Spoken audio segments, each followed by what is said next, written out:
So this is our today's chapter synthetic fibres and plastics. तो इसी को हमने डिस्कस करना है आज।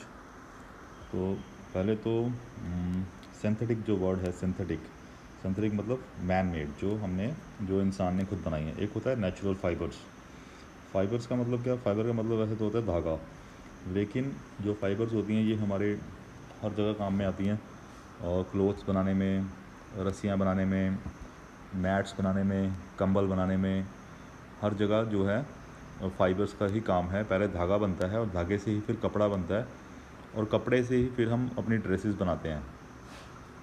तो ये फ़ाइबर्स कुछ तो हमें नेचर से मिलती है, नेचुरल होती हैं, लेकिन कुछ फ़ाइबर्स जो हैं वो हमने खुद भी बनानी सीखी हैं। तो उनको बोलते हैं सिंथेटिक फ़ाइबर्स, जो हम लोग खुद बनाते हैं, नेचर से नहीं लेते हैं। तो इस तरह इनमें से कुछ फ़ाइबर्स के बारे में हम पढ़ेंगे। तो पहले आप यहाँ देखिए, नेचुरल फ़ाइबर्स कौन सी होती हैं। Natural fibres are fibre obtain from plants and animals. Example क्या हैं? Cotton, jute, wool, silk etcetera. जबकि synthetic fibres they are man made और artificial fibres made by the processing of chemical substances, mainly petrochemicals. तो example nylon, rayon, polyester, acrylic etcetera. अब इनके कुछ example दे रखे हैं नीचे, आप देखिए। ऊपर वाली सभी की सभी जो हैं दे आर नेचुरल फाइबर्स, और नीचे वाली जो हैं पिक्चर्स में सभी की सभी दे आर आर्टिफिशियल और मैन मेड या फिर सिंथेटिक फाइबर्स हम इनको बोल सकते हैं। तो ज़रा पहचानने की कोशिश करिए कि पहली पिक्चर किस चीज़ की है, दूसरी पिक्चर में क्या दिख रहा है। तो पहली में कॉटन है, ओके, दूसरी में जूट। इस तरह से they are picture showing different type of fibres. अभी हम आते हैं अपने टॉपिक के ऊपर, synthetic fibres. A synthetic fibre is a chain of many small units join together. और जैसे कि एक माला में, जहाँ पे देख रहे हैं आप, कितने मोतियों से एक माला बनती है, इसी तरह जो एक सिंथेटिक फाइबर होती है वो भी छोटे छोटे मॉलिक्यूल्स को जोड़कर बनती है। इसीलिए, क्योंकि बहुत सारे मॉलिक्यूल को जोड़ के बनती है, इसलिए उसको बोलते हैं पॉलीमर। पॉली मतलब होता है many, polymer. So a synthetic fiber is a chain of many small units joined together. Each small unit is a chemical substance. Many such small units join together to form a large single unit called a polymer. Then types of synthetic fibers में सबसे पहले आता है rayon. Rayon को हम artificial silk भी बोलते हैं। Rayon is a synthetic fibre made by the chemical processing of wood pulp. Wood pulp का मतलब क्या है? जो वुड को पल्प में, वुड को पानी में डाल के उसको अच्छी तरह पीस के उसको पल्प के रूप में बना देते हैं, यानी कि बिल्कुल मिक्स कर देते हैं पानी के साथ। तो वो है पल्प।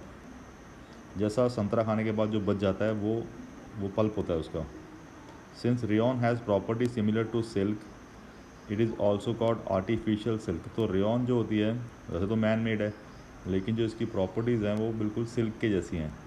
अब सिल्क तो एक नेचुरल फाइबर है, लेकिन रेयॉन को इसीलिए हम बोलते हैं आर्टिफिशियल सिल्क।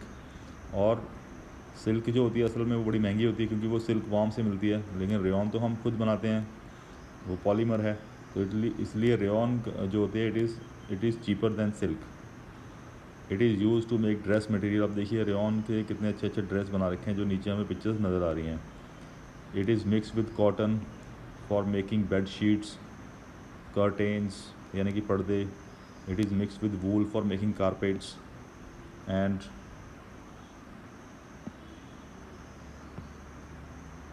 कारपेट्स, और क्या बनता है उससे? Mats etcetera. तो ये सारी पिक्चर्स देखिए सभी रेयॉन की हैं। Then come to nylon. Nylon भी एक आर्टिफिशियल फाइबर है। आपने सुना होगा नायलॉन से रस्सियाँ बनती हैं, नायलॉन से सॉक्स बनती हैं, और भी बहुत कुछ जो है नायलॉन से ही, क्योंकि बड़ी स्ट्रॉन्ग होती है ये। यहाँ तक कि जो हमारे टूथब्रश होते हैं उनके जो ब्रशेज़ हैं they are also made up of nylon.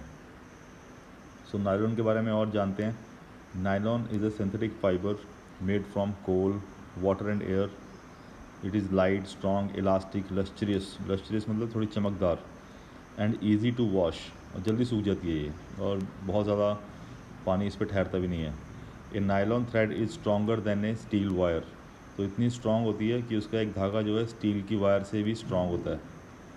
It is use for making dress material, curtains, socks, ropes, brushes, belts, bags, tents and parachutes. यहाँ तक कि पैराशूट भी, जो ऊपर से पैराशूट से आते हैं, तो पैराशूट बहुत मजबूत होना चाहिए ताकि वो हवा उसमें भर जाए और आसानी से हम नीचे उतर जाएं।